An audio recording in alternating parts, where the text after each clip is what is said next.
Bonjour à tous, bienvenue dans ce nouvel épisode de Nos pains, nos gains avec notre ami Lionel, que je connais bien et je suis très content de t'accueillir ici, Merci, Lionel. merci Sacha. Ça fait un petit moment qu'on n'a pas tourné de podcast, car je suis vraiment content de reprendre la saison avec Lionel, qui, euh, qui va nous donner son retour sur le marché. Lionel est consultant spécialisé dans la boulangerie-pâtisserie. C'est ça. Il accompagne alors, beaucoup de chefs d'entreprise qui ont des enjeux. On va les définir dans ce podcast. Quel type d'enjeux financiers, RH, stratégiques. Enfin, il y a plein de sujets que Lionel accompagne en fait depuis quelques années, depuis même longtemps. Voilà. Donc, ce que je te propose, Lionel, c'est de démarrer par une présentation. Est-ce que tu peux nous expliquer d'où tu viens et ce que c'est ta société Red Pepper Consulting? Ouais, très bien. Red Pepper Consulting, c'est une entreprise qui accompagne l'artisan boulanger. Je ne travaille qu'avec des artisans boulangers. Euh, on a trois opérationnalités en fait dans cette entreprise. La première, c'est la grande majorité, c'est d'accompagner le dirigeant dans son quotidien, lui apporter des solutions à ses problématiques. C'est des gens qui ont de l'or dans les mains, hein. Ils nous fabriquent des produits assez exceptionnels, mais ils n'ont pas forcément été formés sur tout ce qui va être RH, social, management, gestion, finance. Moi, mon rôle, c'est d'aller leur amener des outils clés en main, des réflexions, les pousser un peu dans les retranchements. C'est pas, ça s'appelle Red Paper parce que ça pique un peu des fois, hein. Et l'idée, c'est qu'en fait, à la fin, ils aient un panel de solutions sur lequel ce sont eux les dirigeants et donc ce sont eux qui choisiront quel est parmi ce panel de conseils, que ce soit les miens ou ceux de leurs experts comptables, leurs avocats. Ils vont aller choisir pour trouver leur solution finale. Ça, c'est une première partie. On a une deuxième partie qui est la notion de formation. Ok. Donc là, beaucoup de formations à destination des artisans, chefs d'entreprise, donc des formations en management, en gestion, en finance, des formations qui vont être plus généralistes, qui vont toucher à la fois l'artisan, mais aussi leurs équipes. Donc là, on va parler encore de management d'un niveau un petit peu différent. Je comprendrai que je n'aurai pas toujours les mêmes astuces entre un dirigeant Mmh. et des collaborateurs. On va avoir des outils, c'est comment mettre en avant son magasin en merchandising, et ainsi de suite. Et puis, on va énormément parler d'IA. Je suis un fan d'IA, Ok. d'intelligence artificielle, et je Ça, c'est sais cool que ça. enfin, c'est un des motifs de Red Pepper Consulting, c'est que je fais partie de cette catégorie de gens persuadés que l'IA amène énormément de choses, qu'on n'en est qu'au balbutiement. Et la genèse en fait de Red Pepper, c'est de se dire, on va être les premiers à accompagner ces artisans dans une nouvelle ère. Et donc pour toi, c'est quoi les gros tips que tu donnerais sur l'IA? C'est sur le recrutement, sur la gestion de la boulangerie, tu vois? C'est quoi, si tu en avais un ou 2 à donner de façon hyper concrète? Parce que c'est une chaîne où il y a quand même beaucoup de boulangers ou de pâtissiers qui veulent entreprendre. Soit ils entreprennent par Bakerstaff et là, peut-être l'étape Mm. d'après, c'est ouvrir leur point de vente. Tu vois? Donc ils seront vraiment à l'écoute de tes deux trois tips là. Bah, L'IA, la première des choses, déjà, faut y aller. Point barre. Euh, 90% des outils sont totalement gratuits. C'est ChatGPT, quoi. C'est ChatGPT, ça va être Mistral, ça va être des notebooks LM pour aller créer des outils pour communiquer. Tout ça, c'est Euh, gratuit? Tout ça, c'est gratuit. 90% des outils sont gratuits, ou je dirais presque, c'est presque 100%. Et puis quelques-uns, Mmh. bien évidemment, si on veut aller plus loin, on va upgrader, puis on va payer un C'est abonnement. quelques Mais dizaines d'euros par mois, quoi. c'est ça, exactement. Déjà, il faut y aller. C'est-à-dire, il faut se jeter dedans et comprendre comment ça fonctionne. Euh, Créer un prompt, ça a été difficile. Il y a un moment Prompt, donné, c'est quoi, du alors coup? le prompt, c'est la façon dont on va communiquer avec l'IA. C'est-à-dire, si on lui donnait jusqu'à présent des phrases un petit peu bateau, rédige-moi un texte Mmh. sur mon éclair au chocolat, il allait nous faire un truc qui était très basique, très bateau.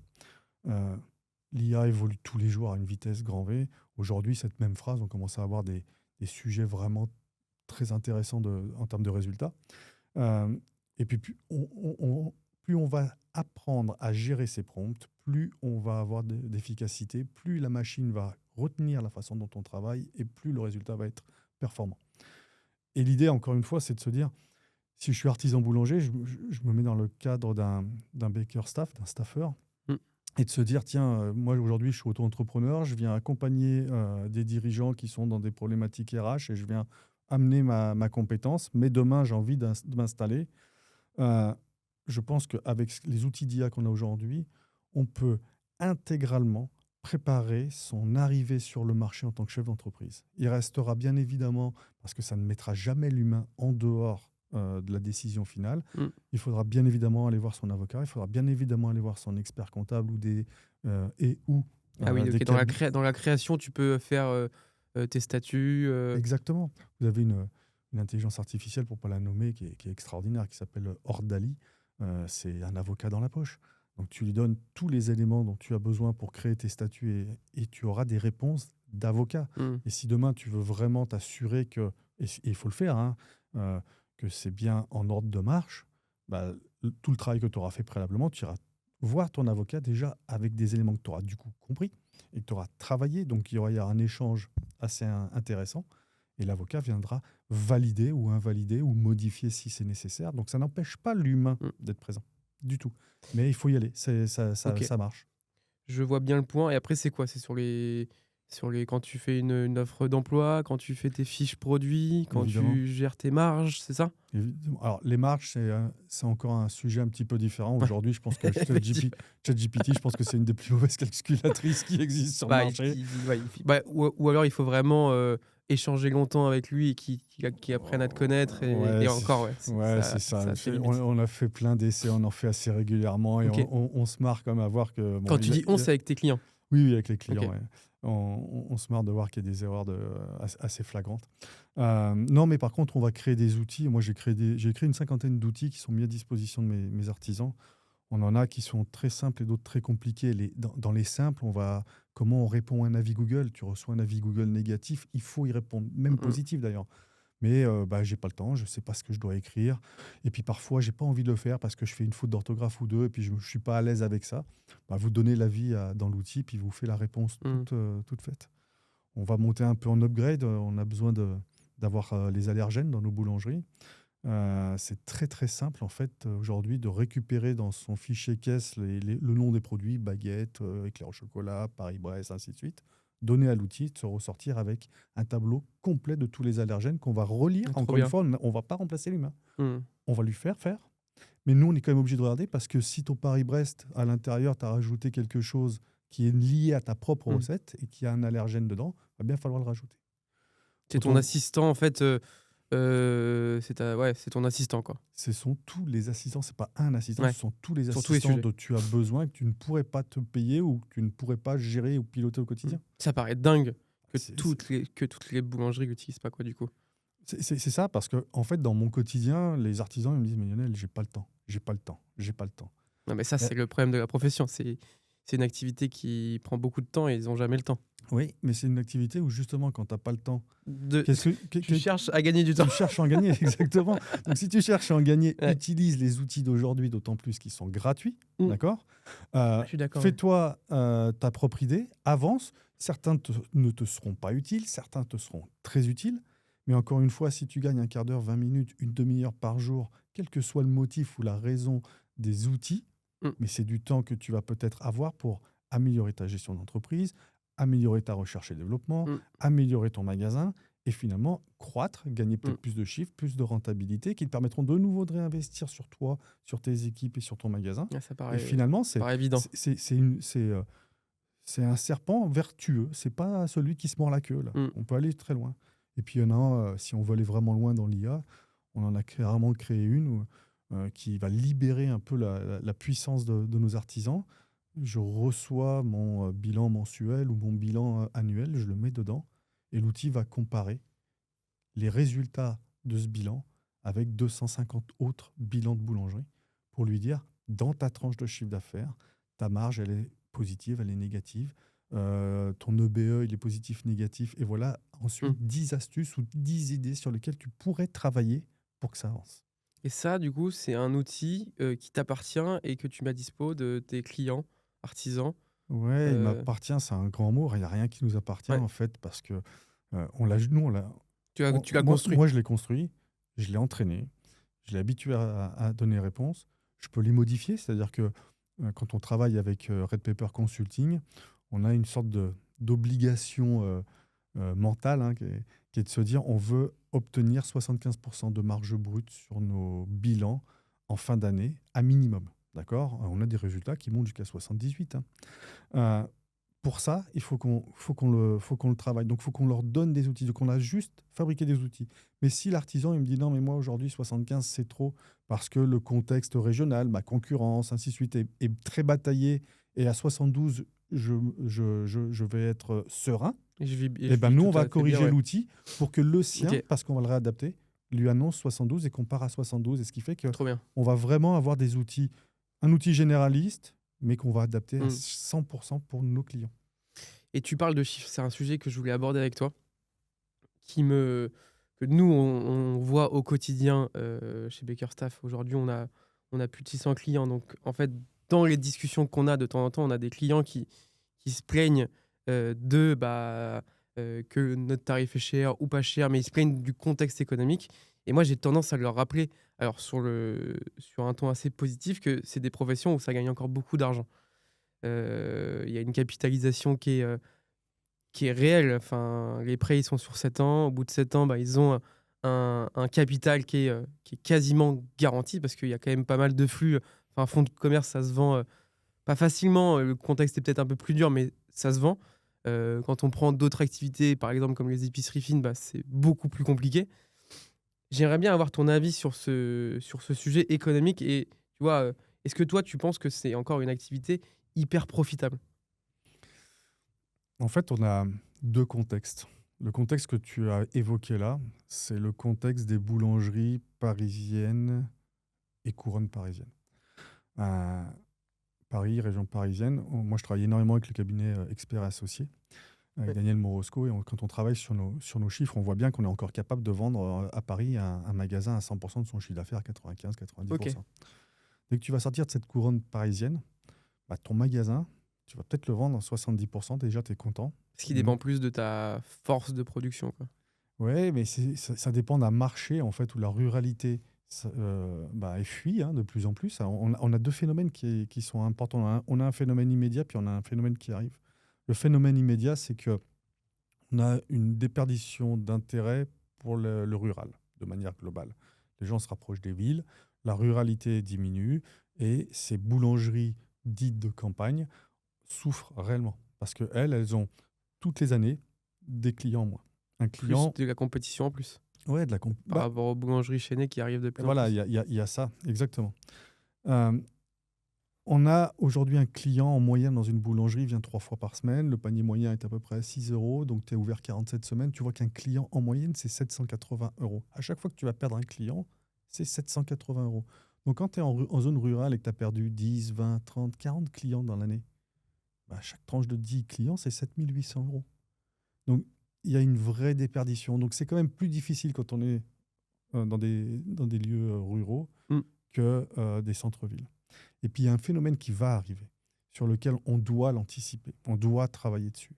C'est que ça fait 2 ans que la France a un taux de natalité Mm. inférieur au taux des décès. C'est quoi, c'est 1,5 enfants par couple, ça? Ouais, je ne sais pas qui a fait le demi d'ailleurs, mais, Oh, mais- je crois que c'était la première année où il y avait plus de enfin, il y a eu un mois, il y a plus de décès que non, de non, c'est la naissances. deuxième année. Deuxième année. C'est la deuxième année où on Hallucinant. a plus de décès en France que de naissances. Et en fait, euh, il faut regarder de manière macro l'économie. Quand tu regardes de manière macro l'économie, tu vois que les investissements dans l'immobilier sont en train de dévier, sont en train de changer. Quand tu discutes avec des gens qui voient dans le long terme là-dedans, on commence à avoir un léger frein sur, par exemple, l'achat de studios. Parce que les studios qui, aujourd'hui, à Paris ou dans les grandes villes, bah, t'en trouves pas pour loger nos étudiants. Mm. Bah, quand tu dis que dans 15 ans, 16 ans, 20 ans, si ce taux de natalité continue à baisser par rapport au taux de décès, on va se retrouver avec beaucoup plus de logements, finalement, peut-être que d'étudiants. Et donc, il va y avoir une migration. Et ça, on va le voir aussi, nous, dans nos commerces, d'ici 10 ans, 15 ans, Mm. 15 ans plus tôt d'ailleurs, avec une dégradation du nombre de clients qui vont venir. Donc, il y a tout un environnement qui est à traiter, à réfléchir. Mais pour répondre à ta question initiale, alors moi, je suis un fervent Ouais, défenseur voilà, des artisans petite note boulangers. positive. Et, non, mais, et je crois Ouais. sincèrement que c'est un métier sur lequel on peut vraiment gagner de l'argent, d'accord? Il suffit juste de mettre en corrélation sa capacité de production, son chiffre d'affaires et ses équipes. Aujourd'hui, c'est pas à toi que je vais apprendre, la notion RH, elle est compliquée. Recruter, c'est très compliqué. Moi, j'ai un client là en tête, ça doit faire 4 mois qu'il cherche un pâtissier, il est dans une région, c'est très Bah, il compliqué faut que tu nous l'envoies. Et donc, il y a vraiment un travail RH de Ouais. fond à faire. Euh, et pour ça, en fait, c'est toute une profession qui doit aussi C'est clair. travailler, hein. On a des... euh, Il y a un élément qui est très clair. Il y a des entreprises qui ne m'appellent jamais pour du RH.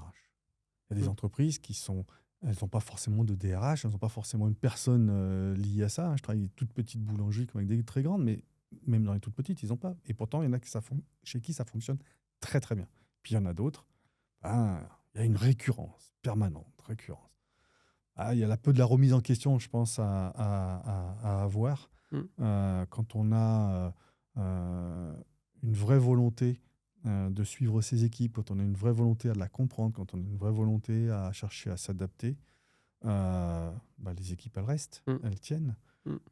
Mais il y a T'empêches pas les arrêts Non, et le quotidien, non, bien sûr. mais t'as pas de, tu vois, t'as pas de grosses perturbations toute l'année, quoi. Non. Et effectivement, il y a des clients qui ont des perturbations limite 365 jours par an. Ouais, parce qu'il y en a encore qui sont encore le patron roi. Mm. Tu sais, je suis sur Ouais. mon piédestal, je suis le boss, c'est très descendant, vous allez faire comme vous. Mm. Mais nos générations d'aujourd'hui, elles ne demandent pas ça. Mm. Elles demandent à comprendre quelle est ta vision de ton entreprise. C'est flagrant, hein, tu vas voir un artisan boulanger, tu en prends 10 devant toi, tu les mets Mm. sans écouter l'un et l'autre et tu leur demandes à chacun quelle est ta vision. Sur les 10, si tu en as 2 qui sont Mm. capables de te dire une vision à long terme, c'est le Ouais. maximum. Et mon avis sur ce marché aussi, c'est qu'il y a aussi des choses qui sont compliquées encore, comme les heures supplémentaires. Alors ça, c'est vraiment étatique, où ça coûte super cher à l'employeur et c'est mal rémunéré pour le salarié. Mais quand même, il y en a où il n'y a pas de structuration, donc les heures supplémentaires sont pas payées. Mm. Il n'y a pas de choses très carrées sur le management. Et c'est des choses basiques qui font que tu vois, tu payes pas les heures supplémentaires à un salarié. Une fois, 2 fois, au bout de 3 fois, il se barre, quoi. C'est clair. Tout simplement. C'est clair. Quand tu vas faire ton plein, tu mets 60 litres, t'as pas 10 litres que tu vas. Que tu mets chez la voisine. Voilà, exactement. Donc Ouais. c'est exactement la même chose. Mm. Ça demande aujourd'hui. Oui, moi j'ai 51 ans, j'ai fait partie de cette génération où quand on était jeune en apprentissage, on travaillait 60 heures et puis on disait rien, puis on était même content, hein, parce qu'on avait l'impression d'être utile. Mais aujourd'hui, ça a changé. Et je suis pas sûr que ce soit nous qui avions raison d'ailleurs, hein. Donc quand on entend cette génération qui veulent rien faire, non, c'est pas une génération qui veut rien faire, c'est une génération qui veut qu'on la respecte, qui est prête à s'investir si elle comprend pourquoi, et qui effectivement fait pas du présentiel. Toi, les 2-3 tips sur ce sujet-là, c'est quoi, du coup, d'un point de vue RH? C'est être présent sur les réseaux pour un peu avoir une bonne image auprès de la nouvelle génération. C'est être très actif sur les sites d'emploi. Enfin, c'est quoi les 2-3 astuces que tu peux donner aux chefs d'entreprise? Je pense qu'il y a un travail interne et un travail externe. Le travail externe, effectivement, la présence sur les réseaux sociaux, donner envie de venir travailler chez soi, c'est extrêmement important. Et ça coûte pas très cher en plus. Non, ça coûte pas très cher. Et puis aujourd'hui, avec Enfin, ça coûte l'IA, du temps, mais ouais. aujourd'hui, avec l'IA, si tu veux, tu pourrais même automatiser. Donc, il y en a chez qui ça prend 10 minutes par semaine et c'est tout. Et pour autant, ils postent 10 Ils font fois. quoi? Ils font un post sur Instagram et sur. Ouais, ils vont faire des posts sur différents réseaux sociaux qui les intéressent, qui ont été préprogrammés, voire pré-mâchés par l'intelligence artificielle. Ils ont rajouté des éléments pour humaniser, pour rendre ça sympa. Mais quand tu prends, si tu veux sortir un peu du lot, tu prends le samedi matin, tu tapes boulangerie sur Instagram ou sur Facebook, puis tu regardes et tu as toujours les gens qui prennent en vidéo leur vitrine de produits et ainsi de suite. Trop bonne idée, ça. Mais tu peux tellement faire mieux, surtout. Ouais, mais même de faire ça, je trouve que c'est très bien. Rien que de faire un post, je trouve ça bien, moi. Non, mais Il y en a qui font rien. Mais si tu veux sortir de l'eau, il faut sortir de l'eau. Ouais. Donc, quand tu es le samedi Je suis matin d'accord. et que tes clients, je vais regarder les boulangeries qui est autour de chez moi. Je vais regarder sur Instagram ou sur Facebook. Tu tapes et que tu vois toujours. Ok, tu as vu des produits, ok, c'est bien.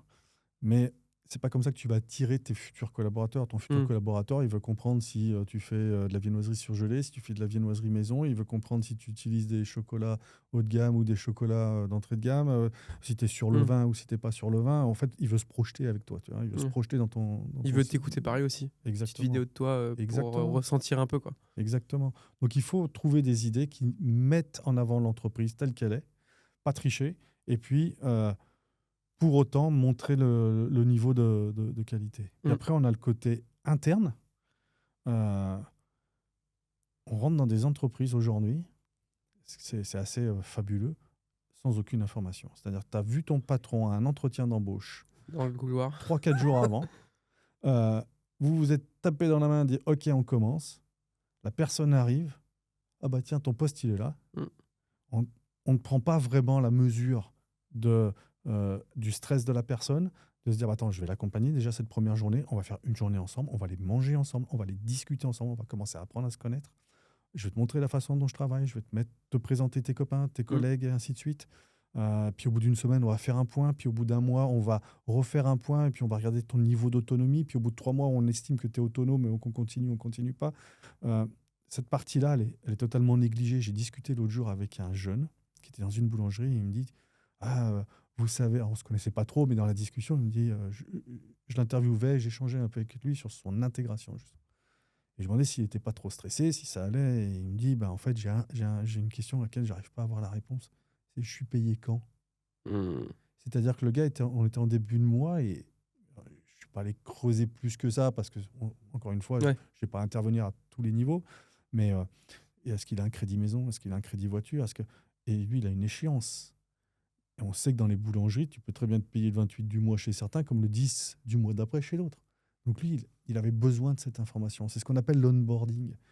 Et ces éléments-là en interne, si on ne les travaille pas correctement aujourd'hui, on les perd, nos jeunes, parce qu'ils ont besoin d'être rassurés.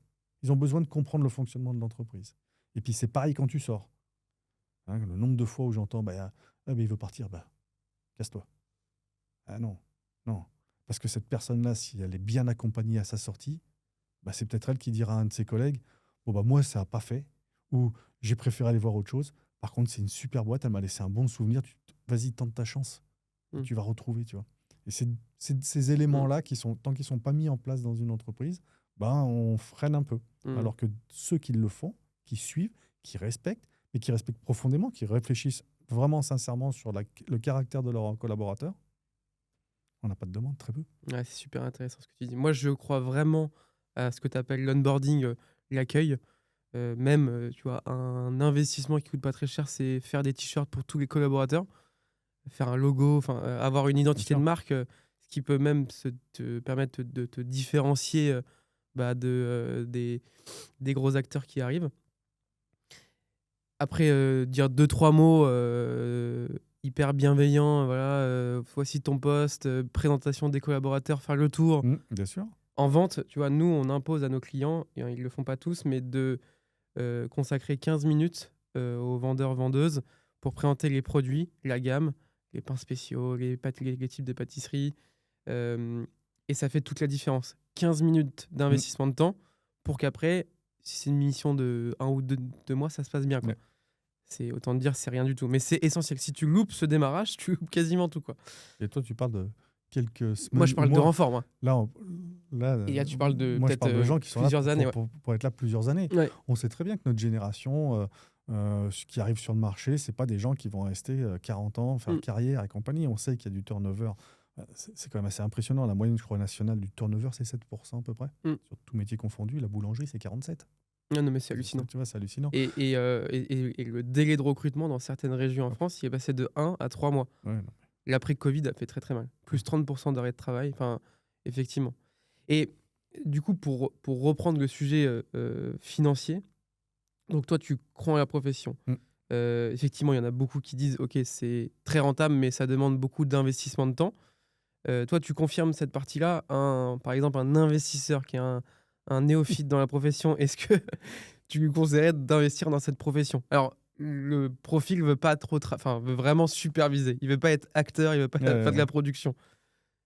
Toi, tu leur dirais quoi à ces gens-là? Parce que nous, on en croise. je vais faire je vais faire comme les gens chez Finari et compagnie. C'est-à-dire on va leur dire que tout investissement Comporte des risques. comporte des risques capitaux, qu'il y a une risque de perte totale. Non, non. Hormis ça, je pense que le profil que tu viens de dire, ce sont ceux qui gagnent le plus d'argent.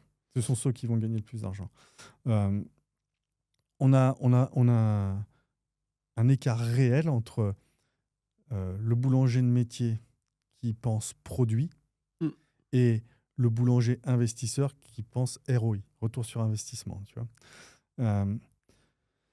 Si on prend la marge brute, j'aime beaucoup parler de cet élément-là, même si c'est de loin, c'est pas du tout le seul, de loin. Il y a Quand beaucoup tu dis d'éléments. marge brute, c'est chiffre d'affaires moins coût matière Moins coût matière et emballage. et emballage. Voilà, Ok. on va intégrer les emballages parce que c'est quelque chose qui est connu pour l'ensemble des produits.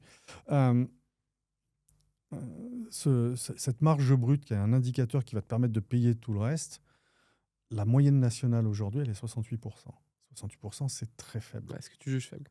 C'est très faible.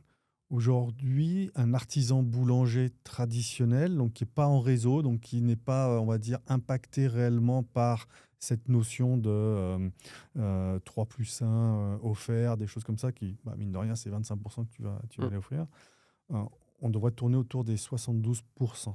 D'accord ? Et quand on veut le travailler, quand vraiment on veut s'y mettre, eh ben on va monter facilement à 74, 75, 77, 78%. Et je ne sais pas si tu imagines cet écart de 6% sur une boulangerie qui fait, qui fait 1 million de chiffre d'affaires. C'est colossal ce qui va rester dans la poche derrière pour réinvestir dans son entreprise. Donc, c'est les dizaines de milliers d'euros qui te permettent de te payer toi, d'augmenter ta rémunération à la fin, quoi. Éventuellement. Ou d'investir dans des ou d'investir dans tes équipes, ou dans ta tranquillité. Cet argent-là que tu n'as pas si tu n'as pas fait ce travail. Et donc aujourd'hui, cette catégorie d'investisseurs dont tu parles, c'est des gens qui, justement, comme ils ne sont pas en prod, ils ont un recul réel et une ouverture réelle sur leur monde qu'ils sont en train de découvrir. Ce sont des gens qui ont envie d'apprendre, qui sont capables de mettre le paquet sur leur apprentissage, sur les tests qu'ils vont faire, et ils vont devenir très rapidement rentables. Et ils vont être rentables à des niveaux qui sont au-delà de la marge brute. La marge brute, c'est le premier élément, d'accord ? Mais si tu es une boulangerie qui fait du 100% maison, bien évidemment que ta marge brute pourrait être un petit peu dégradée, parce que, ou augmentée, pardon. Ta marge brute pourrait être augmentée, parce qu'en fait, tu vas te retrouver avec un coût matière principal. D'autres vont faire un mix avec des surgelés, donc ils vont peut-être payer un peu plus cher le surgelé, mais vont avoir beaucoup moins de main-d'œuvre. Donc on va le retrouver finalement dans le BE. La boulangerie, c'est vraiment un métier sur lequel, si on s'y penche, si on peut prendre le temps, si on a envie de prendre le temps, on peut vraiment gagner de l'argent encore. Et quand tu dis gagner de l'argent, toi, un super bon résultat net de fin d'année, c'est quoi en pourcentage ? C'est déjà d'avoir un EBE qui avoisine les 20%. Ok. Aujourd'hui, on est plutôt EBE, c'est avant les impôts. Avant les impôts, avant les IMO. Ok. C'est vraiment le résultat sur lequel, C'est énorme. entre guillemets, on va juger. Ouais. On va juger l'artisan parce qu'en fait, toutes les lignes qui sont entre le chiffre d'affaires et cet EBE, il a une action possible. D'accord ? Sur les IMO, c'est un peu moins vrai. Donc, les immobilisations, c'est tout le matériel qu'il va acheter. C'est un peu moins vrai. Il a besoin du matériel pour produire. Donc, c'est un petit peu moins vrai. L'impôt sur les sociétés, il va aller faire comme tout le monde. Il va le subir et c'est tout. Je pense que c'est le seul inconvénient de la profession, c'est que c'est une activité très capitalisante où il faut beaucoup il faut un apport et lever de la dette pour se lancer. À moins mais dans 95% des cas, il faut lever de la dette, les machines, le fonds de commerce, etc. Mais à la fin, on en parlait, tu as quand même un retour sur investissement, comme si tu achètes un studio, au bout de 20 ans, il est à toi. Là, au bout de 7 ans, le fonds, il est à toi. C'est magnifique. Mais effectivement, c'est plus traitant que des activités où tu démarres avec un ordinateur, quoi. Exactement. Exactement. Ça demande d'autres ressources. Il faut avoir une vision long terme, quoi. Ouais. Et il y a aussi ce côté actif. Donc, il y a le fond, mais il y a aussi les murs où ça peut être un super bon moyen de capitaliser sur les murs. Toi, tu as beaucoup de tes clients qui en profitent pour acheter les murs ou pas? Ouais, c'est effectivement, c'est presque le Graal, entre guillemets, Ouais. de se dire ah, j'achète les murs, c'est chouette, machin et compagnie. Et ben écoute, on en revient des fois aussi un peu. Bah Et oui, encore une parce que le fois, prix d'achat était trop haut, c'est ça?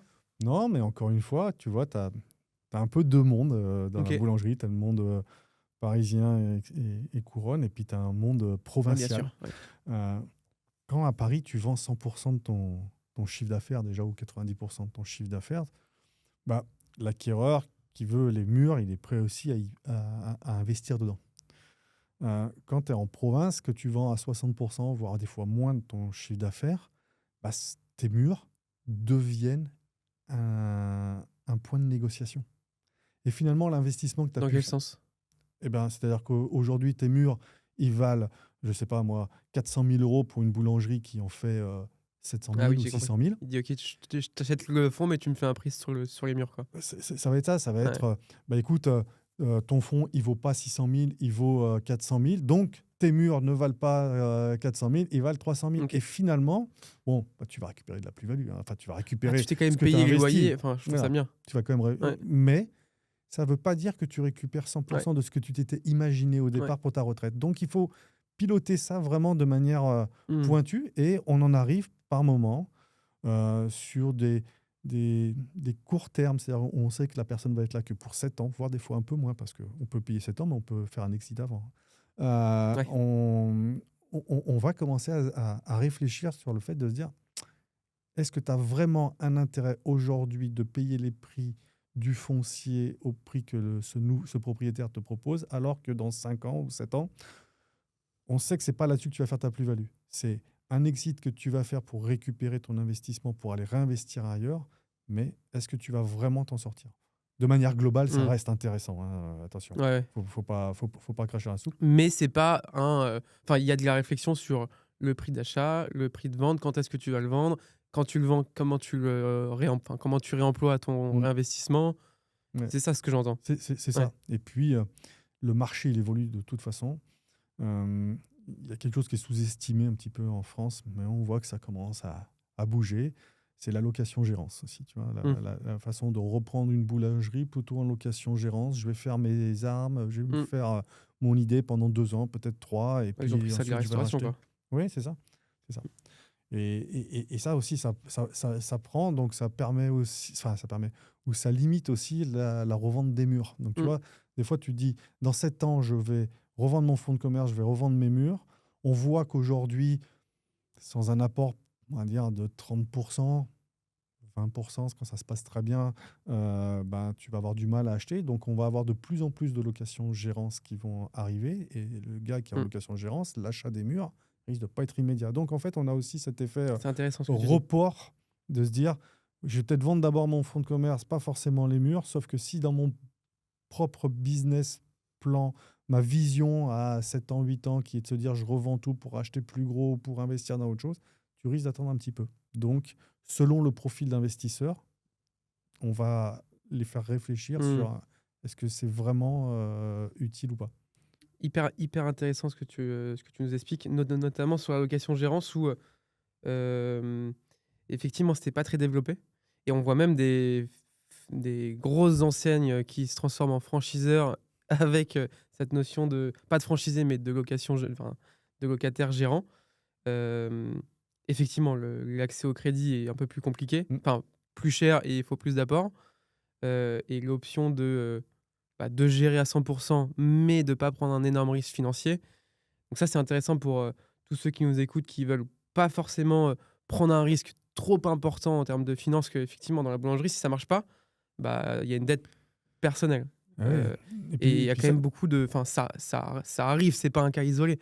C'est rare, mais ça peut arriver que la boulangerie, en fait, s'il y a pas le positionnement stratégique, enfin l'emplacement mm, stratégique, nous on a déjà vu des cas où en fait, le profil était très bon, mais il avait juste un mauvais emplacement, quoi. ah ouais, ça c'est énorme.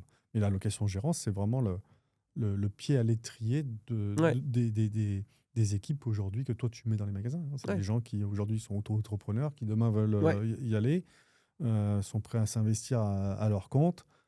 j'ai pas l'apport. Bah, la location-gérance, c'est Ouais, quelque chose sur lequel on peut se tourner. ouais. Attention, il faut quand même de l'apport, la Mmh. location-gérance. Non, mais effectivement, les T'amènes profils une chez Bakerstaff, garantie. ça peut vraiment les séduire. Ah oui. Ou alors, ou alors même un salarié interne Hmm.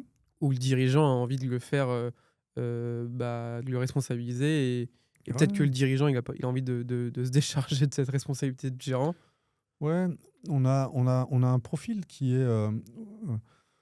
Quand on prend les différentes études, quand on lit les différentes études, il y en a une qui est très très intéressante qui avait été faite par les compagnons du devoir sur l'avenir de la boulangerie à un horizon 2035. Et ce qui en ressortait, mais c'est une étude parmi d'autres qui ressortait Mmh. cet élément-là, c'était le multi-boutique, c'est l'avenir.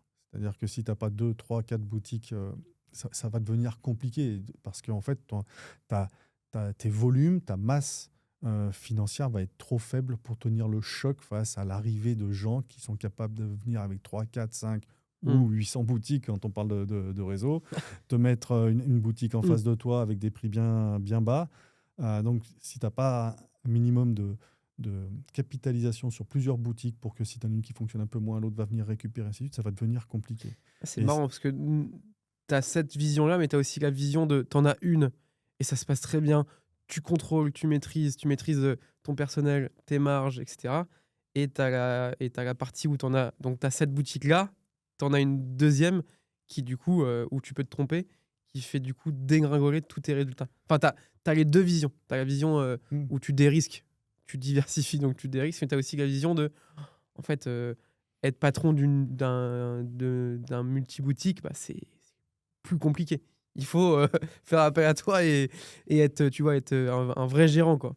ouais, euh, je reviens juste une seconde sur la finalité de ce que je veux dire, c'est que ce multi-boutique, c'est aussi la possibilité pour un dirigeant de prendre un de ses Ouais, collaborateurs, faire avec ses clients. boulanger, pâtissier, à la vente, qui est très bon et qui s'entend très bien, avec qui il y a un vrai fit, Mmh.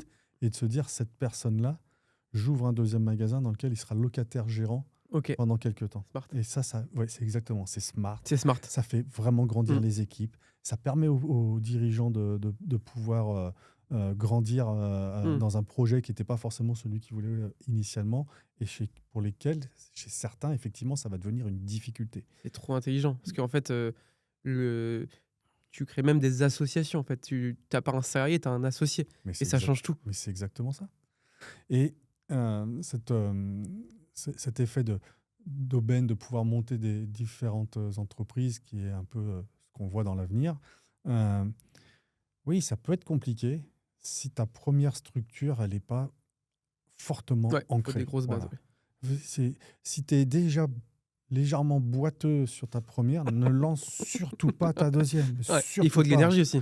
Oui, exactement. Il faut de l'énergie. Il faut être en capacité de se dire que mon équipe va m'en vouloir, elle va moins me voir, il va y avoir une déperdition. Alors, Mmh. les premiers mois, ça se voit pas trop, mais au bout de 4, 5 mois, tu vois qu'il y a une déperdition. Le niveau de qualité va baisser, je suis plus là pour suivre. Donc, si ton entreprise, Mmh. elle n'est pas parfaitement ancrée, ça sert à rien. Si Quand tu tu n'es dis pas parfaitement capable, ancré, c'est, de tout ton système de coûts, enfin marge, gestion des chiffres et cetera, ta culture d'entreprise et ton organisation, en fait. niveau 1, RH. Ouais, À RH. partir du moment où tu montes un second établissement, ton RH doit être parfaitement réglé. Sinon, c'est là que tu vas avoir des soucis. Mmh. Parce qu'en fait, une personne dans ton secteur qui n'a pas compris ta vision, c'est-à-dire se dire, ah, mon patron va en monter plusieurs, donc à un moment donné, il ne sera plus 100% avec moi. Donc, à un moment donné, j'ai peut-être une place à prendre. J'ai envie de grandir avec lui. Mmh. Tant qu'il n'y a pas cette vision-là, c'est très, très compliqué pour l'équipe. D'accord. Mmh. Donc, le RH, c'est vraiment C'est le pas très niveau. compliqué à faire en plus. Faut Non, c'est juste pas. être transparent avec ses salariés et partager une vie enfin, faut avoir une vision et la partager. Ouais, alors c'est pas compliqué, mais l'artisan, il n'a pas forcément cette vision. Parce que Mmh. lui, quand il a ouvert son premier magasin, euh, regarde les noms qu'on a là. Tu prends Jean-François Feuillette, il avait un magasin. Avant de Mmh. se dire qu'il allait en monter 100, je pense ça a pris du temps. Nicolas Beckham, c'est pareil. Tu vois, c'est Mmh. des gens qui ont construit d'abord leur boutique et qui n'étaient pas forcément dans un état d'esprit de se dire demain j'en ai une deuxième et puis Mmh. dans 10 ans j'en ai 10, j'en sais rien. Tu vois. Et eux, ils font de la location-gérance ou que de la franchise? Je sais pas. Ouais. Non, je pense qu'il y a un peu Parce que de, il y le a un peu de. location-gérance, j'ai l'impression que c'est nouveau sur le marché. Ça, ouais, c'est pas nouveau, hein, ça existe depuis très longtemps. OK. Il y avait il y a eu des freins pendant un bon moment qui étaient de se dire si je mets mon magasin en location-gérance, je vais mettre quelqu'un à la tête de ça, il va me payer ma redevance, il va me payer mon loyer, ça c'est chouette, j'ai un revenu Ouais. complémentaire. D'un autre côté, il est limité en temps, c'est-à-dire il va rester 2 ans, 3 ans, c'est la durée à peu près d'un contrat, tu peux Mmh. renouveler, hein, mais il va rester 2 ans, 3 ans. Mais imagine que pendant ces 2 ans, 3 ans, cette personne est extrêmement mauvaise, qu'en plus elle Ouais, me fait perdre tous mes clients et que dans 3 ans, je dois reprendre et je repars un risque. totalement de zéro. Il y avait un vrai risque. Bah, la valeur de ton fonds, elle baisse, quoi. Voilà. Aujourd'hui, c'est bien cadré. Ça a pris une vision un peu différente. Cette notion de devoir donner dès le départ une sorte de caution qui fait que tu la perds, hein. Mmh. Si tu fermes au bout de 3 ans, bah, quand tu as perdu 100 000 euros, tu vas te battre un petit peu quand même. Mmh. Tu as des avantages. C'est clair. Tu des avantages qui sont importants parce qu'en fait, on va te donner la possibilité d'avoir un magasin que tu n'auras pas été capable d'avoir à titre personnel ou même qu'une banque t'aurait pas accompagné. Donc ça, c'est extrêmement intéressant. D'un autre côté, tu as aussi, quand tu es le locataire gérant, pas forcément, et d'ailleurs je ne le conseille pas, d'intérêt à aller refaire le magasin. Parce que si au bout de 3 ans, tu lâches, tu auras refait un joli magasin pour ton propriétaire, mais tu n'en verras jamais la couleur. Mmh. Donc, il peut y avoir des contraintes. C'est quelque chose sur lequel il faut vraiment réfléchir. Mais moi, si je suis jeune, j'ai 22 ans, j'ai mes 4, 5, 6 ans de première expérience et j'ai envie de me lancer, la location gérant, ça peut très bien fonctionner. J'en ai un en tête là, Basile, s'il se reconnaîtra sans doute, des Racines et du Pain de mémoire, Mmh. sa boulangerie, qui est en location gérance, qui fonctionne très très bien. Il y en a beaucoup qui fonctionnent très très bien et ça leur donne vraiment Ouais. un pied à l'étrier exceptionnel. Mmh. Comme quoi, du coup, on peut encore, cartonner dans la profession. Faut juste être, très exigeant, avoir une vision claire, se faire accompagner. Tu penses qu'il y a c'est quoi le pourcentage des chefs d'entreprise dans la boulangerie qui, du coup, se font accompagner, enfin, se font coacher? C'est très rare ou C'est très très rare. C'est très très rare parce qu'en fait, ils n'ont pas cette culture. Elle vient, hein, elle arrive. tu dis les reconvertis longs Oui. et ceux qui sont dans la boulangerie depuis plus longtemps, qui sont passés potentiellement de productifs à chefs d'entreprise, eux, ils l'ont moins? Eux, ils l'ont un peu moins, ça vient, ça vient, ça vient, mais c'est encore très faible et en Ouais. fait, tout est, tenu dans l'esprit, hein, de l'artisan boulanger par mon comptable. J'ai un problème, je vais voir mon comptable. J'ai un problème, je vais voir mon comptable et moi, je travaille avec des experts comptables, avec des cabinets d'expertise Mmh. comptable. J'en suis très content, j'en suis très fier, je suis très heureux Oui, beh, c'est essentiel un comptable. mais ils constatent. Ouais.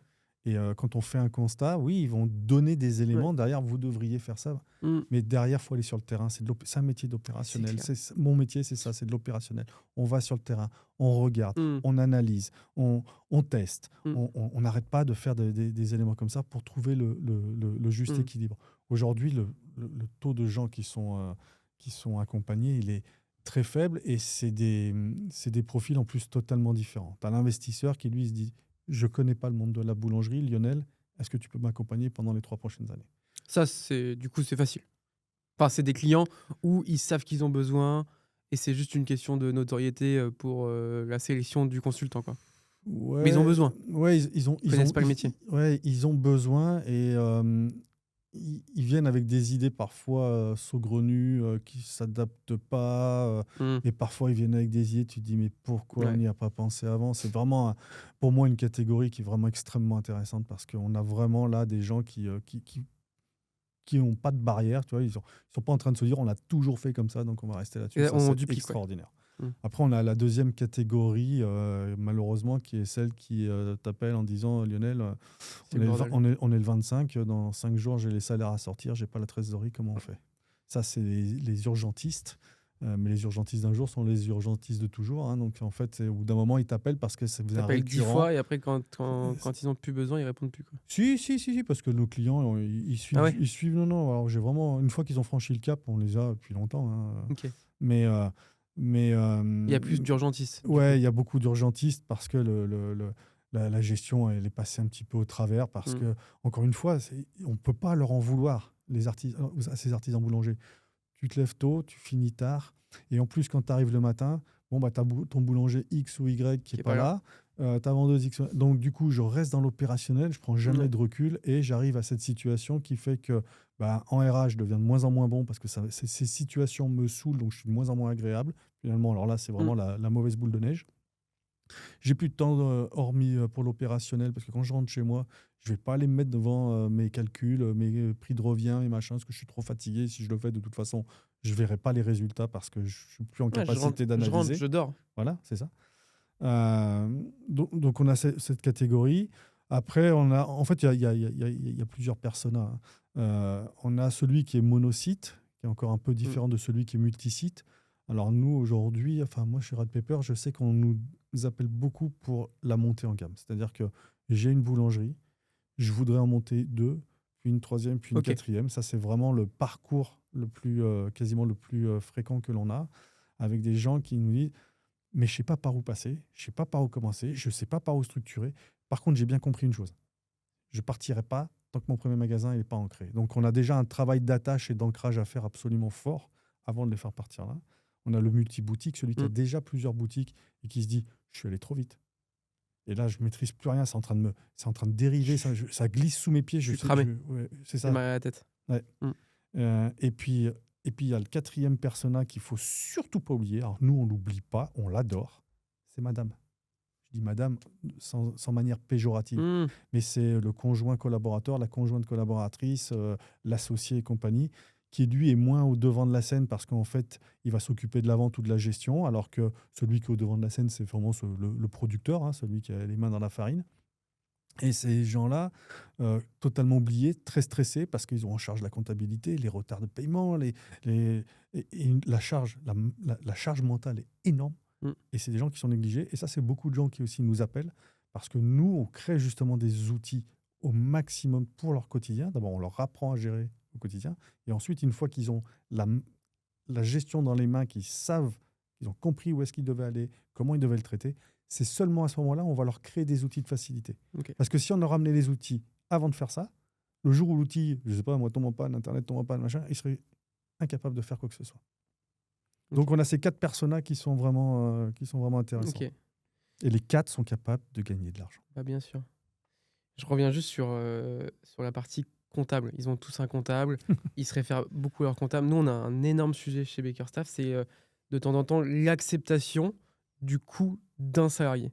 Il y a énormément de problèmes dans la profession sur combien te coûte vraiment ton salarié. On sait tous que tu prends ton salaire net et tu fais du x2 pour avoir le coût réel, le net que le salarié gagne. Tu fais du x2 pour avoir le coût employeur. À part si tu le payes au SMIC, tu as un allègement des charges, mais dans la profession, le SMIC n'existe plus. C'est fini. Voilà. Donc non, mais tu vois, j'ai encore ces débats-là où non, moi je paye au C'est SMIC. fini Je dis chez en fait, si l'artisan, tu ouais. payes au SMIC et que tu fais un complément en cash, c'est pas légal. Donc c'est pas un exemple à prendre en Non. compte. Et à chaque fois, on a en fait, je vais demander à mon comptable, mais le comptable, c'est une activité comptable, c'est pour que les comptes soient organisés, attestés, que le bilan soit déposé, que tout soit carré. Voilà, c'est ça un comptable. Après, ils ont potentiellement des branches consulting. Dans la boulangerie, c'est quand même hyper rare. Donc, pour moi, ils doivent avoir cette notion de coût. Et tu vois, la masse salariale, tu disais, marge brute, tu as un objectif de 75. En masse salariale, c'est bien, je sais pas, entre 30 et 40%, voire plus. D'accord. Ça varie, mais c'est un pôle qui est important. Oui, c'est un pôle. C'est le deuxième pôle, même le premier. C'est le premier pôle. C'est le premier pôle. C'est le pôle le plus important. Et il va varier selon différents éléments. Si tu es à 100% maison, ta masse salariale va être plus importante que celui qui fait du surgelé. Qui lui aura moins de marge brute parce qu'il paye son produit plus cher, fini, mais il n'a plus que la cuisson. Il y a plusieurs éléments.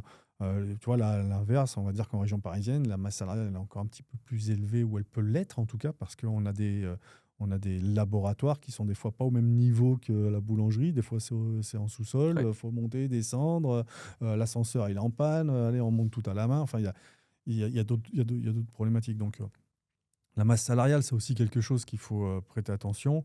Moi, je connais des gens qui sont à 19% de masse salariale sur des magasins qui font plus de 2 millions. Hein, donc, des gens qui arrivent à maîtriser ça.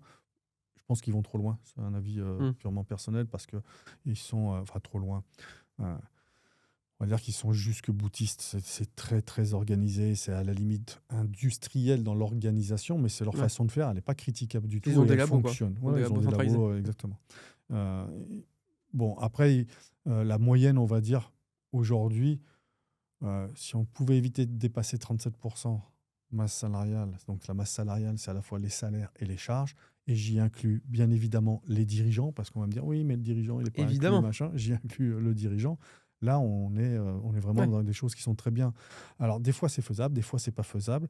Des fois, il faut comprendre aussi que le métier, il est tellement compliqué que quand madame te dit, bah, écoute, moi, Lionel, tu es bien gentil avec ta masse salariale, mais moi, je vais rester où j'en suis parce que ça me permet d'avoir mes mercredis après-midi avec mes enfants Oui, et bien mes sûr. samedis. Et ben, tu as bien raison. Parce que je pense La que tu as liberté créé n'a ta pas de prix, boîte, bien sûr. voilà, tu as créé ta boîte, c'est pour te payer ta liberté. Bien Et sûr. tu as bien raison, au contraire, moi je vous pousse là-dessus. Donc c'est toujours un petit peu ambigu la masse salariale. Il faut un juste équilibre entre ce que ton EBE, ton excédent brut d'exploitation, va te rapporter à la fin et ton Mm. confort de vie dont tu as besoin pour être serein, piloter, manager tes équipes de manière humaine, sans être trop fatigué parce que tu subis trop, et puis prendre le recul qui te permette de piloter. J'entends et je comprends, et c'est bien d'aller voir son comptable en disant j'ai besoin de recruter, est-ce que je peux? Et que le comptable vous dise oui ou non, mais il explique. C'est ça qui nous manque aujourd'hui. C'est la Mais c'est réflexion que j'ai des artisans. moi, je pense que c'est pas possible. Enfin, je pense que c'est pas possible de. Je pense que c'est au dirigeant d'avoir son reporting et d'avoir une trésorerie qui est hyper claire. Et ça, le comptable, bah, il y a des créances, donc il a jamais la trésorerie exacte. C'est à toi, en tant que chef dirigeant, de savoir combien de coûte un salarié réellement, de tirer les lignes, parce qu'il y en a qui ne tirent pas les lignes jusqu'au bout. Et je le comprends. Enfin, je les comprends. C'est ok, bah en fait, ils veulent se rassurer sur le coût d'un salarié. Mais non, au contraire, c'est l'exercice inverse. C'est il faut prendre tous les coûts et affronter la réalité. Et de temps en temps, effectivement, Mais ça coûte cher, quoi. tu sais, quand tu discutes avec le milieu comptable, expertise comptable, sur un bilan d'expert comptable, il y a un truc qui me rend un peu fou, c'est on part toujours de la marge brute. Tu vois. Alors, j'en parlais tout à l'heure parce que c'est un élément, c'est un indicateur. Mais on ne part pas de la marge brute pour caler son équipe. C'est pas ça c'est pas ça le Parce vrai que fonctionnement. c'est On pas. part du résultat final Ouais. et on remonte Mm. pour pouvoir aller chercher tous les éléments dont on a besoin. C'est-à-dire, qu'est-ce que je veux faire? Combien je veux faire? Combien j'ai besoin de gagner? Combien j'ai besoin qu'il reste dans mon entreprise pour réinvestir? Et à Mm. partir de là, je veux maintenant développer mon entreprise en fonction de ça. Or Bien là, sûr. le travail, il est fait à l'inverse, c'est-à-dire, bah, vous voyez bien que vous avez que 70 de marge, donc sur 1 million, vous avez 300 000 euros d'achat, il vous reste 700 000. Ah, moi, ça Donc m'énerve. maintenant, il va falloir caler votre masse salariale par rapport à ça. Mais c'est Ouais. complètement dingue. C'est- C'est c'est- travailler à c'est- l'envers, ça. Mais c'est parce que ce n'est pas le rôle du comptable de tirer des conclusions stratégiques pour le chef d'entreprise. C'est l'inverse. C'est que le chef d'entreprise, il doit avoir accès aux chiffres et après faire son travail personnel de bah, c'est quoi ma stratégie financière. C'est compliqué. Et- mais je pense que c'est honnêtement, un des gros sujets que tu dois bah, avoir, toi, c'est moi ça. aujourd'hui, bah, tu vois, là, on est lundi.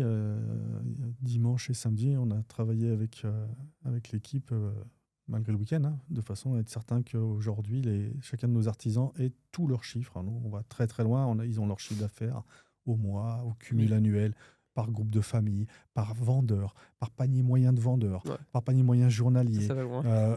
On va très très Ouais. loin parce qu'en fait, chacun va aller à l'intérieur de ça, Ouais. chercher le KPIs dont il a besoin. Nous, ce qu'on leur dit, c'est Mm. on te donne 15, 20 KPIs complets. T'en sélectionnes un ou deux pour ce mois. Et juste avoir ton C'est EBE tout. par mois, je Voilà. trouve que c'est déjà un super bon indicateur. C'est Ouais. rare, les chefs. C'est rare, c'est compliqué. Combien j'ai gagné réellement ce mois-ci? C'est C'est rare, dur à c'est avoir. compliqué à mettre en place parce que Bah, ça demande. décalage de Ouais. factures Ouais. qui arrive, je les ai pas reçus. J'ai ma Bah, livraison qui arrivait le 28, mais j'ai ouais. la facture qui arrive le 4 du mois Ouais. d'après. Mais donc- c'est possible. Ça demande des outils. Mais tout est possible. Tout est possible. Mais, tout Mais est ce que je veux dire possible. dans le possible, c'est que c'est actionnable.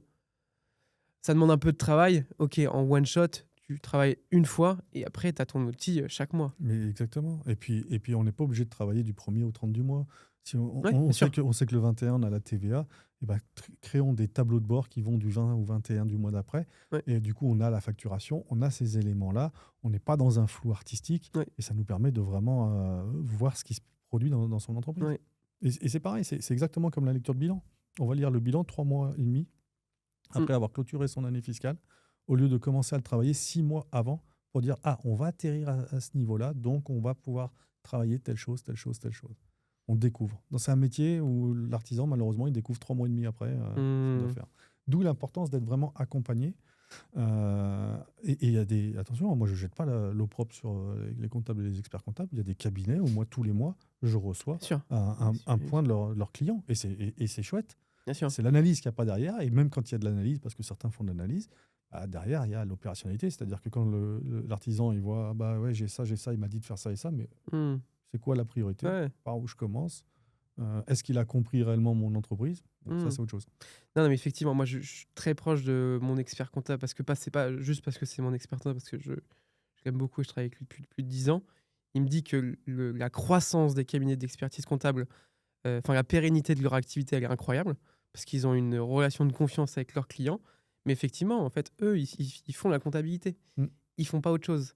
Et il y a certains cabinets d'expertise comptable qui sont vraiment super, et il y en a, la plupart sont super, mais qui externalisent ces compétences-là, qui disent: «OK, moi, je vois bien que c'est un sujet chez toi, mais je te recommande ce monsieur-là ou cette entreprise-là qui fait ça». Parce que, cabinet d'expertise comptable, c'est pour la comptabilité, c'est pas pour la stratégie. Ou alors ils l'ont internalisé, ils ont un vrai pôle interne, Oui, mais c'est quand même relativement rare, quoi.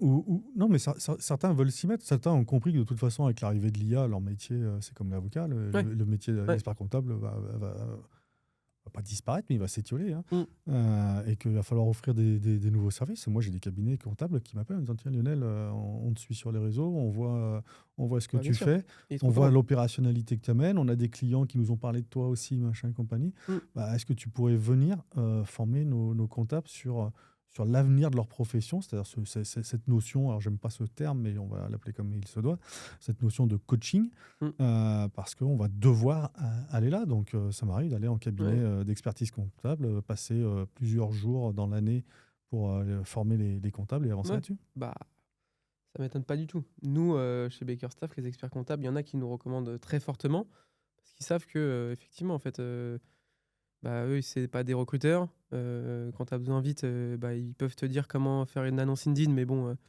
pas forcément plus, et encore. Hem, D'ailleurs, j'aimerais bien avoir ton ressenti parce qu'on a appris à se connaître et à travailler partiellement ensemble parce que du coup, tu nous recommandes chez certains clients. Je voulais juste avoir ton avis sur Bakerstaff, sur, heu, l'intérêt de Bakerstaff par rapport au marché des indépendants, au marché des boulangeries chaînées. Tu vois, comment toi, tu conseillerais l'utilisation de Bakerstaff auprès de ces acteurs-là? Alors, je vais juste faire un correctif. Je vous, Tu nous recommandes? je vous recommande pas de temps en temps, je vous recommande tout le temps. Ouais, effectivement. C'est déjà un écart.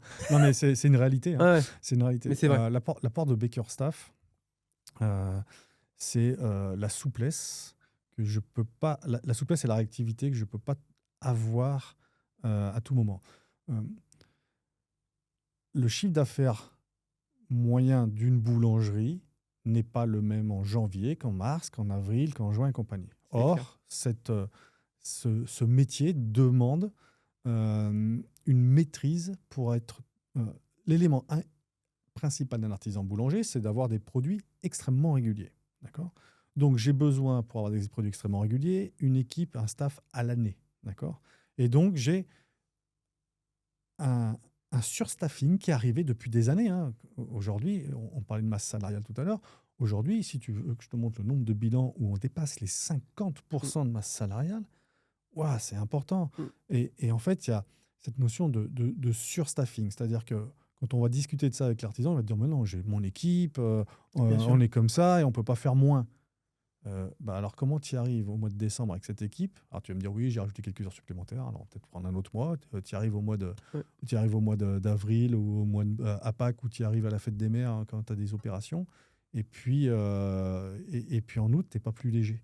Donc, l'apport de Baker Staff, comme je le sens et comme je le vois, comme je le conseille, c'est-à-dire que j'ai besoin d'avoir des compétences extrêmement importantes en boulangerie artisanale pour avoir des produits extrêmement réguliers, ce qui va créer la qualité. Et cette qualité perçue va me permettre de vendre plus cher, d'être plus rentable. Et très clairement, ma vision, c'est de me dire: l'artisan qui sera là dans 10 ans, dans 15 ans, c'est celui qui fait de la qualité, pas celui qui fera des Mmh. produits assez moyens. Et donc, au travers de ça, j'ai besoin d'a- d'acculturer mon entreprise sur le fait que j'ai une équipe de base très performante.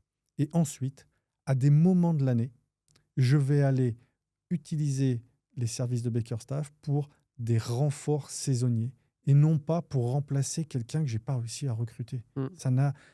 Pour moi, c'est un monde qui est Mm. totalement différent. Ça nous arrive beaucoup, nous. Mais je me doute. Mm. Je me doute. Mais par contre, c'est pas si... stratégiquement, nous, on pousse ça quand même, mais on dit, OK, vous n'avez pas réussi à recruter, utilisez-nous. Donc nous, on vous place quelqu'un le temps d'eux, mais en attendant, faites des entretiens, Mais oui. postez des offres et restez actifs. Le profil, il restera quelques semaines et après, vous ferez le switch avec la nouvelle personne. Si l'essai se passe mal, vous gardez le profil jusqu'à temps que ce soit le bon. Mais faites l'effort de recruter, quoi. Mais après, vous avez un Bakerstaff, vous avez vous avez un problème. C'est que pour moi, vous êtes presque pas assez cher. Alors, Non, mais pour te dire, c'est que comme Ouais. vous êtes. En fait, si on prend le tarif, tu me diras si je dis une bêtise, mais je crois qu'on tourne autour des 28 euros Ouais, c'est de ça. l'heure. Je tourne autour des 28 euros de Après, l'heure. sur la vente, on est à 24, sur la plonge, on est à 20. Enfin, on peut aller même en dessous. Ouais. Mais sur un productif, Voilà. comme on parlait de boulangerie artisanale, boulanger, pâtissier, touriste, c'est 28. Ouais. Quand tu es à 28 euros de l'heure, quand tu es un chef d'entreprise et que tu connais tes coûts, tout à l'heure, tu disais on est à x2 entre le salaire et puis les charges. Ouais, ben on doit être un peu plus que x2 parce qu'en fait, bon, tu vas avoir tes charges patronales, tes charges sociales, mais derrière, tu as, Et les faux frais, bien ta sûr. mutuelle, tu as pour certains les frais de transport, Médecine du tu vas travail. avoir la médecine du travail, tu vas La avoir mutuelle. un plan d'épargne entreprise. En fait, Ouais. mis bout à bout, on est au-delà de ça. Ouais. D'accord ? Donc, quand tu prends sur une grille de salaire annuel telle qu'est fait la convention collective de la boulangerie, quelqu'un qui est qualifié tournera autour des 13,50 €, tu vois, 14 € de l'heure. Donc, ça, c'est son brut, d'accord ? Mais hormis toutes les charges qu'on va y rajouter, finalement, 28 €, c'est presque pas si cher. Donc, si tu veux, Ouais. vous êtes devenu, peut-être dans certains, l'élément de substitution qui fait, finalement, mis bout à bout, vu que c'est pas plus cher que si moi je m'embêtais à recruter machin, je m'embête pas, je vais appeler Bakerstaff. Mais pour moi, votre outil, il est absolument parfait pour aller dépanner effectivement des gens qui n'arrivent pas à recruter. C'est pas leur métier, ils n'y arrivent pas. Et effectivement, heureusement qu'il y a votre service pour le faire. C'est une façon de le voir. Mais heureusement, par exemple, j'imagine que pour des groupes chaînés, heureusement qu'il y a des services comme Bakerstaff parce que leur besoin, il est tellement important sur une... Surtout de temps en temps, ils ont des itinérants. Ça coûte super cher. Alors, on sur un comprend temps qu'il y en qui est ait, court. Sur un temps qui est court. Mm. Donc, OK. Mais sur un artisan boulanger traditionnel, comment peut-on se battre? Comment peut-on dire qu'on a les meilleurs produits, la meilleure qualité en voulant prendre en permanence des gens qui ne sont là que pour un mois et demi, des fois D'accord. moins, et compagnie. On ne va pas arriver à ce niveau de qualité qu'ils attendent. Ouais. Donc, il faut se staffer d'une super équipe, vraiment ce qu'on appelle les numéros 10 qu'on va avoir autour de soi. Et derrière ça, pendant 2 mois, j'ai un excédent d'activité lié à la saison, lié à une opération commerciale, lié à quoi que ce soit. Là, je vais me surstaffer avec Bakerstaff. Et finalement, quand on va faire ça, en fait, les gains que je fais sur le reste de l'année où je n'avais pas besoin de mon équipe vraiment à 100% et les fois où vient de Bakerstaff, le coût, sur ton année, tu vas réussir à tenir ta masse salariale sans aucun problème. C'est clair.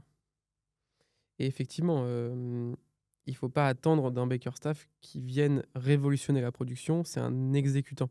Nous, on a beaucoup de demandes de temps en temps. Moi, je cherche un chef pâtissier, un chef boulanger. On me dit non.